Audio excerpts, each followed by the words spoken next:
अरे OMG, अलभ्य लाभ, अलभ्य लाभ. कोण आलाय? शुभूची मम्मी.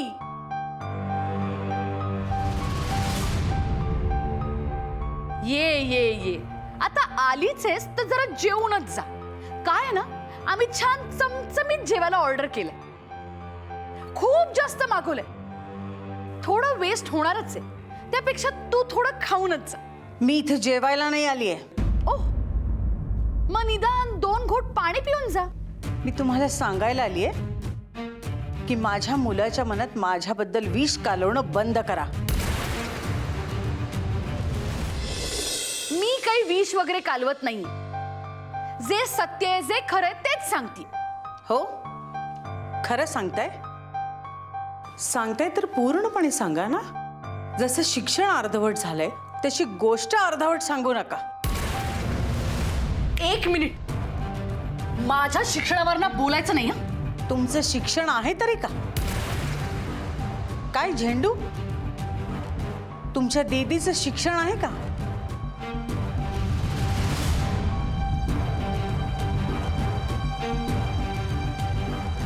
पण तुझं झालंय ना. मग तुझा तो मुलगा प्रोफेसर त्या 10वी पास झालेल्या मुलीच्या मागे का लागलाय ग? झेंडू.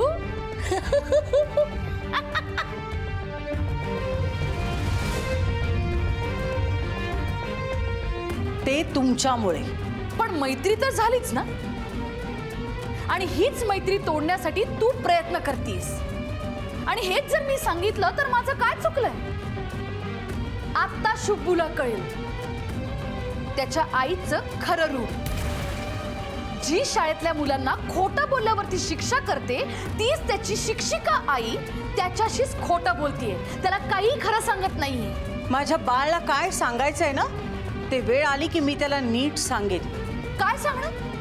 की तू त्याची आणि आशूची मैत्री तोडण्यासाठी त्याच्याशी खोटं बोललीस? अगं तू ना तुझेच नियम धाब्यावर बसवलेस. माझी तत्व आणि माझे नियम काय आहेत ना हे मला माहिती आहे आणि ते मी जपते. तुझ्यासारखं बेशिस्त आयुष्य जगत नाही मी. मी बेशिस्त आयुष्य जगतीये? अगं तुझं हे शिस्तीचं आयुष्य ना कुणालाच आवडत नाहीये. विचार तुझ्या घरच्यांना, त्यांना आवडतं तरी आहे का? अगं माझ्यामुळे ना तुझ्या शुभूच्या आयुष्यात ती आशू आली आणि म्हणून जरासा रस तरी आला त्याच्या आयुष्यात. आता कुठे तो त्याचं आयुष्य ना जगायला लागलाय. मी आणि माझ्या घरच्यांनी कसं जगायचं आणि कसं वागायचं हे का दीड दमडीच्या नटीकडून शिकायची गरज नाहीये. शिकवणार. तुझे नियम, तुझी तत्व सगळं मोडून त्याला जगायला शिकवणार आहे मी. तो तुमचं कसं ऐकतो ते बघतेच ना मी. ऐकणार तो माझं. आताच बघ ना, माझ्या सांगण्यावरून तो तुला जाब विचारायला आला. शरू, आता तो ना माझ्या बाजूनी. किती झालं ना तरी तो माझा मुलगा आहे. कधी ना कधीतरी तो माझ्याकडेच येणार. नाही येणार तो तुझ्याकडे. आता त्याला आशूच्या मागे मी एवढं वेडं करीन ना की त्याला त्याचीच आई नकोशी होईल. पम्मी, शुभंकर पासून दूर राहा. तू त्याला माझ्यापासून आणि आशूपासून कसं दूर ठेवतेस ना ते बघतेच मी. अरे करूच शकत नाहीस तू. चॅलेंज आहे माझा. चॅलेंज कसलं देताय? प्रत्येक वेळी तोंडावर पडलात तरी अक्कल येत नाही तुम्हाला? शरू, आवाज खाली.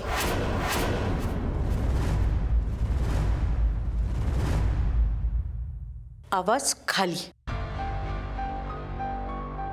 हाडाची शिक्षिका आहे हा मी. आवाज चढला ना तर खाली कसा उतरवायचा ते मला चांगलंच कळतं.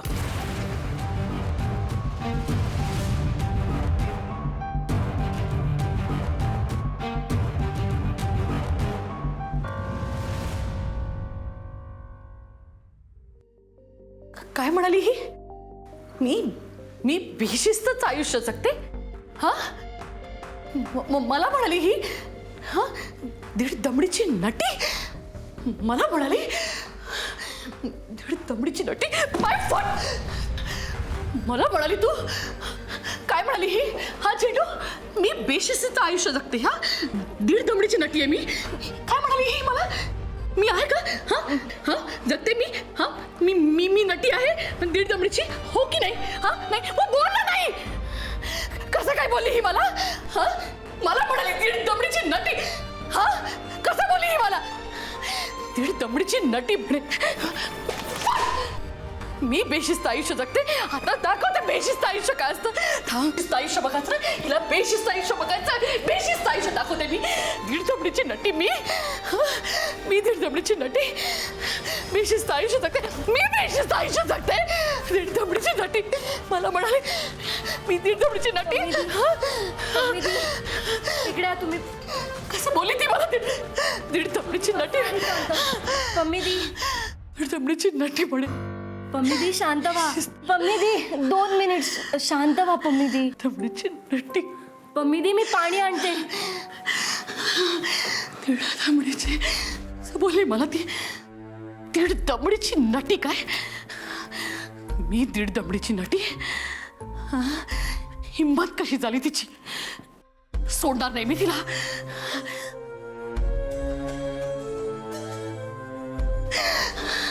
सोडणार नाही पम्मीदी नकोय मला पाणी वगैरे नकोय मला काहीच दीड दमडीची नटी म्हणाली मला पम्मीदी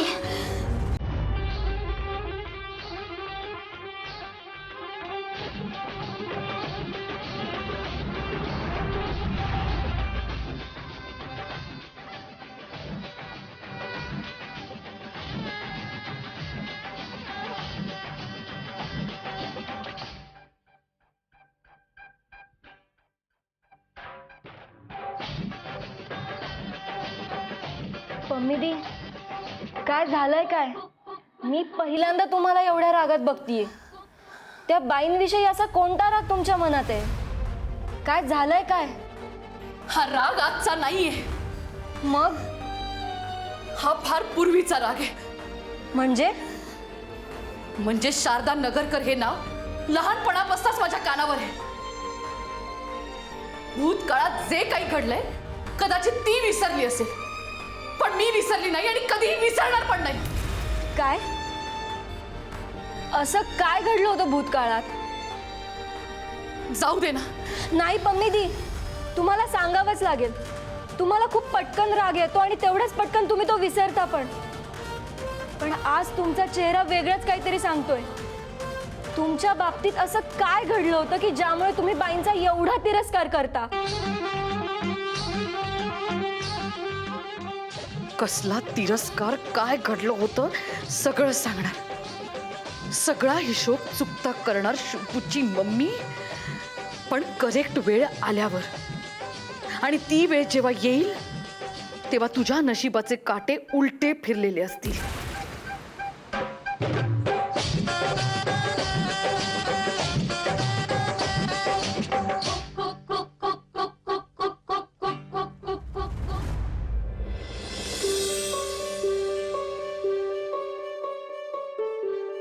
माझंच चुकलं मी आईला प्रश्न विचारण्याआधी पूर्ण गोष्ट काय आहे ना ते जाणून घ्यायला हवं होतं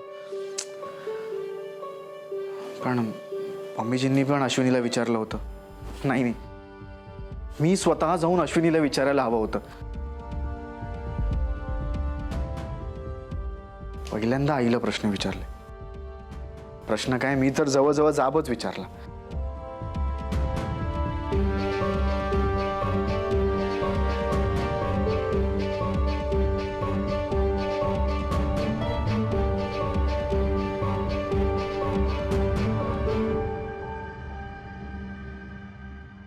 बाळ आई आई अगं कुठे गेली होतीस हे बघ ते महत्वाचं नाहीये तुझ्या सगळ्या प्रश्नांची उत्तरं मिळणं जास्त महत्वाचं आहे चल माझ्याबरोबर आई कुठे जायचंय तू चल माझ्याबरोबर तुला कळेल आई हे बघ मला कळतंय तुला माझा राग आला असेल तुला वाईट वाटलं असेल शुभंकर या सगळ्यापेक्षा जास्त महत्वाचं आहे तुझा गैरसमज दूर होणं आई निघूया आधीच खूप उशीर झालाय.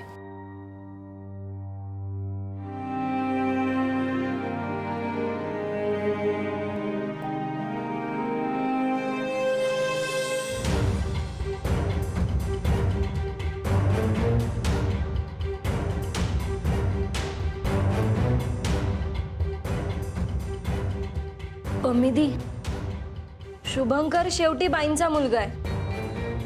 तो त्यांचंच ऐकणार. पण ज्या आवेशात ती माझ्याशी भांडायला आली होती याचा अर्थ हाच आहे की तिला भीती आहे की शुभू तिच्यापासून दूर जाईल. अहो, समजा शुभंकर आहे तुमच्या बाजूनं, पण अश्विनीचं काय? बाईंनी तिला जवळ करून ठेवलंय. आधी ती तुमचं ऐकत नव्हती, आता ती शुभंकरचंही ऐकत नाहीये, फक्त बाईंचं ऐकतीये. झेंडू चल. कुठे? आशूच्या घरी. तिकडे जाऊन काय करायचं? आता थांबायचं नाही. आता त्या शुभूच्या मम्मीचा माज उतरवायचा. नाही ना त्या आशूला माझ्या बाजूने वळवलं तर नाव नाही लावणार मी पम्मी. PUMMMY.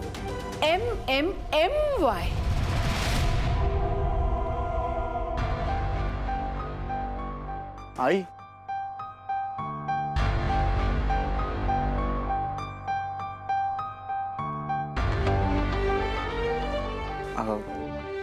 आपण अश्विनीच्या घरी का आलोय? कारण इथेच तुला तुझ्या सगळ्या प्रश्नांची उत्तरं मिळतील.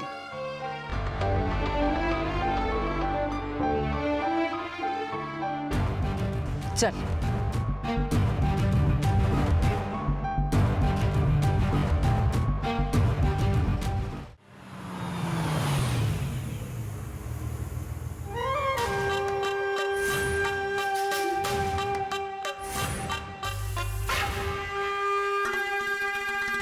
झेंडू, आता तू बघ, मी असा डाव खेळते ना की शुभू आणि आशू माझ्या बाजूने होतील आणि ती शुभूची मम्मी आहे ना ती तोंडावर पडेल.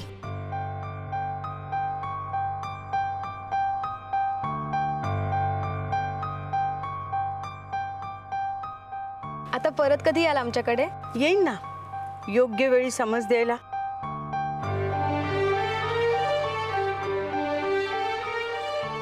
नाही पडणार. काय बाईंनी तुमच्या आधीच डाव खेळला वाटतं. म्हणजे? तिकडे बघा. म्हणजे तुम्ही दोघं वारंवार भांडणं कराल, एकमेकांबद्दल गैरसमज करून घ्याल. तुमची भांडणं मिटवायला, गैरसमज दूर करायला, समज द्यायला मलाच यावं लागणार ना.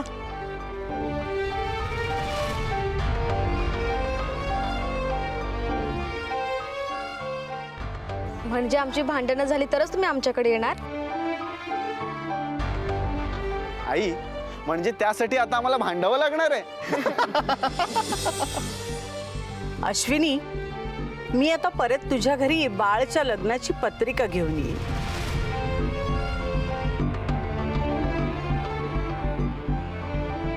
ते कधी? काही ठरलं का? बघू, आता बाळ मनावर घेईल तेव्हाच ठरू. काय बाळ? लवकर ठरवा आणि या. हो.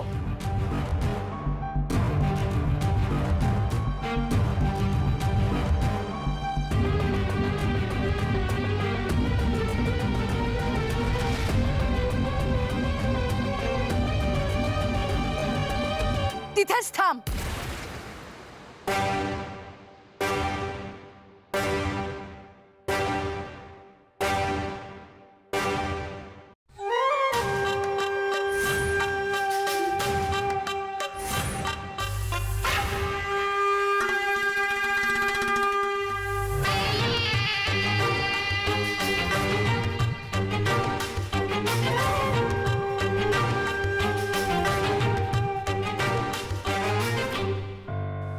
काय ग, इथे का आली होतीस? स्वतःची बाजू मांडायला? का तू किती चांगली आहेस हे सांगायला? तुम्ही त्यासाठी आलायत का इथे? मला काय गरज पडलीये? मी किती चांगली आहे ना हे आशूला आधीच माहिती. आशू, सांग हिला की मी तुला जास्त जवळची आहे आणि आपलं नातं ना ते खरंय. हिच्यासारखं खोटं नाही. म्हणजे हेच की तुला कमी शिकलेली लोक आवडत नाही ना. मग आता कशी काय तू हिच्याशी बोलतेस, हिला तुझ्या बरोबर नेतेस? म्हणजे हे सगळं जे काय करतेस ते खोटच आहे ना. खोटं? मी कशाला खोटं वागू? आणि मला खोटं वागायची गरजच काय? पम्मी, मी चांगल्याशी चांगलं आणि वाईटाशी वाईट वागते. अश्विनी चांगली मुलगी आहे, मग मी तिच्याशी चांगलेच वागणार ना. आशू, आशू तू हिचं काही एक ऐकू नकोस. ही असंच तुझ्याशी गोड गोड बोलेल, तुझे लाड पण करेल, पण असं करून ना ही शुभूपासून तुला लांब करेल. नाही अगं पम्मी दी, उलट बाईंमुळेच आमच्यातले वाद मिटले आणि आम्ही परत एकमेकांशी बोलायला लागलो. अगं पण तुमच्यातले वाद गैरसमज सगळे हिच्यामुळेच होते ना. नाही पम्मीजी, याउलट आमच्यामध्ये जे काही गैरसमज होते ना ते माझ्या आईनंच दूर केलेत. नाही नाही नाही शुभू, हा तुझा गैरसमज आहे. बाळ, अश्विनी, मी कधी तुमच्याशी खोटं बोललीये? नाही.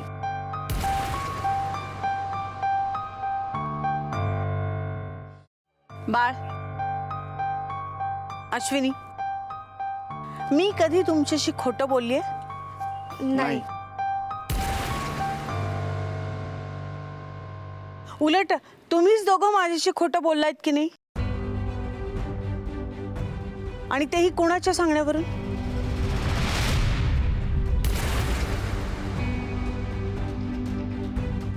माझ्यामुळे कधी कुठला गैरसमज झालाय का?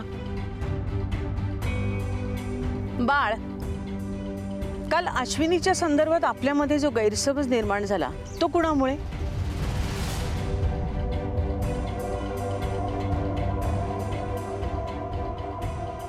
आता तुम्हीच दोघं सांगा, कोण चुकीचं वागतंय?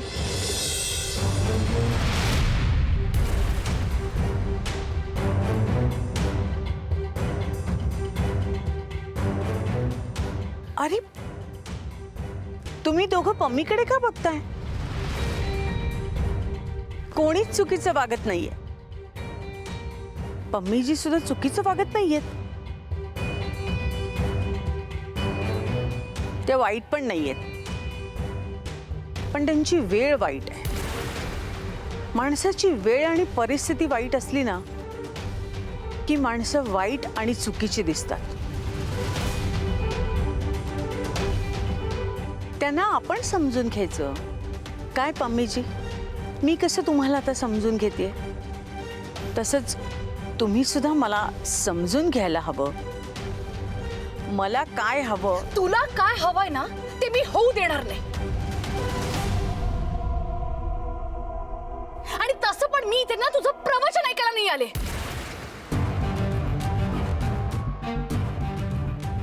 ओ, मी खूप जास्त बोलले का? तसंही तुम्हाला काही कळलंच नसेल, हो ना?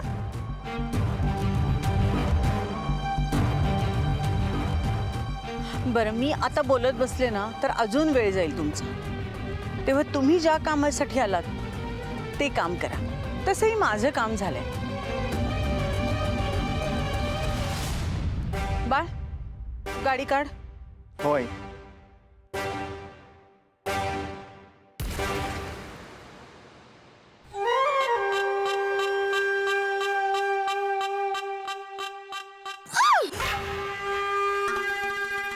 सोडणार नाही मी हिला. स्वतःला जास्तच ओव्हर स्मार्ट समजते. पम्मी दी, अगं जाऊ दे ना, तुला किती त्रास होतोय बघ. पम्मी दी, तुझ्या मनात बाईंबद्दलचे जेवढे गैरसमज असेल ना ते तू काढून टाक. अगं बाई खूप चांगल्या आहेत. तू तिची वकिली करू नकोस. बरं मला सांग, ही इथे का आली होती? काय काम होतं हिचं इथे? फोटोग्राफरला जो गैरसमज झाला होता तो दूर करण्यासाठी त्यांना इथे घेऊन आल्या होत्या त्या. गैरसमज? गैरसमज वगैरे काही नाही. ती मुद्दामच तुला तिच्या बरोबर घेऊन गेली होती. नाही ग पम्मी दी, चूक ना माझी होती. मी बाईंना उशिरा सांगितलं. उलट आमचं बोलणं झालं तेव्हा मला कळलं की आमची मैत्री टिकावी म्हणून बाईंनी किती प्रयत्न केले आणि ते काही चुकीचं नव्हतं. हो का? म्हणजे मी काहीच केलं नाही. असं असेल तर मग मी का बोलते? मला काही बोलायचंच नाहीये. अगं बाई गेल्या का? प्रमिले तू आलीस होय? अगं मग बाहेर का उभी? घरात चल ना. नाही आत्या, मला आता काही घरी वगैरे यायचं नाही. का काय झालं? विचार ना तुझ्या लेकीला. अश्विनी काय केलं आता?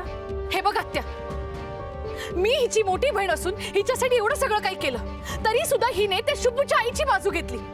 असंच जर असणार असेल आणि ही असंच वागणार असेल ना तर मला तुझ्या घरात कधीच यायचं नाही.